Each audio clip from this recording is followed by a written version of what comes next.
Rome's monarchy ended in 509 BC with a strict vow. Never again would one person hold all the power. They built a republic based on shared authority and strict term limits, overseen by 2 elected consuls, who were required to step down after a single year. But as Rome systematically defeated regional powers and expanded across the Mediterranean, immense wealth poured into the city. The spoils from defeated territories like Carthage didn't benefit everyone equally. They created a massive economic divide. Roman soldiers would leave to fight these overseas campaigns, only to return home and find their small farms gone. Wealthy aristocrats were buying up vast tracts of land and running them with cheap slave labor brought back from the conquests, leaving veterans to crowd into the city's poorest neighborhoods. 2 brothers, Tiberius and Gaius Gracchus, tried to address this by proposing laws to redistribute public land back to the poor. They used their legal positions as tribunes to post a legislation. In response, the Roman Senate had them beaten to death in the streets with chairs. By killing a sitting tribune, the Senate had shattered a long-standing political taboo. They proved that if a law was inconvenient, physical force was an effective alternative. Over the next few decades, that shift toward violence changed how ambitious men sought power. Powerful military commanders realized they could use their immense personal wealth to build private armies that answered to them rather than to the Roman state. Gaius Julius Caesar was a product of this environment. He was brilliant, politically calculating, and willing to work outside the Republic's established rules to advance his own position. This map shows the expansion of Roman territory during Caesar's 8-year military campaign into Gaul.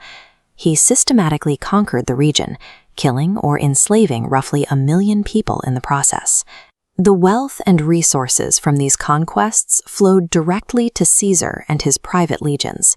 He used these funds to ensure his soldiers depended on him for their pay and their future, creating a bond of loyalty that the state in Rome could not match. Watching Caesar grow increasingly powerful, the Senate issued a legal order demanding that he disband his army and return to Rome as a private citizen. This order forced a collision between the written laws of a city and the physical presence of an army.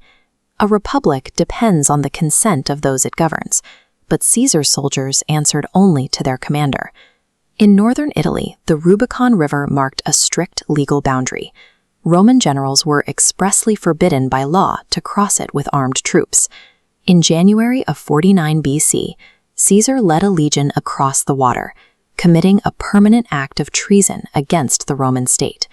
A bitter civil war followed. Caesar tracked down and defeated the armies of his political rivals across the Mediterranean, eventually crushing his former ally Pompey. By 44 BC, Caesar returned to Rome with no rivals left to oppose him. He forced the Senate to declare him dictator for life. The founding anti-king vow had effectively been erased. In its place was a regime where the Senate's authority existed only as long as Caesar allowed it. Even though the Senate still met and the old political titles remained, Caesar had removed the legal barriers to holding absolute power. The operational machinery of the Roman Republic was dead. On the Ides of March, a group of senators made a violent attempt to save their political system.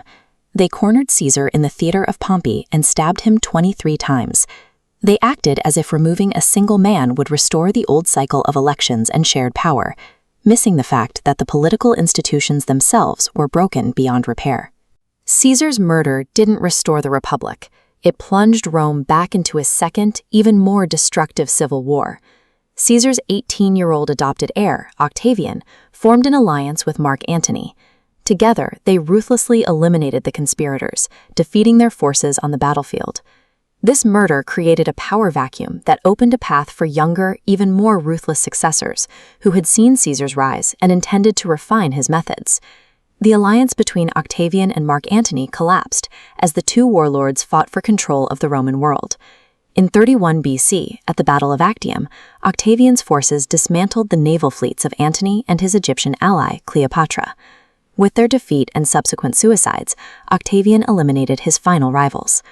Returning to Rome, Octavian claimed he was merely restoring the Republic, even as he cemented his status as a permanent ruler. In 27 BC, the Senate granted him the title Augustus.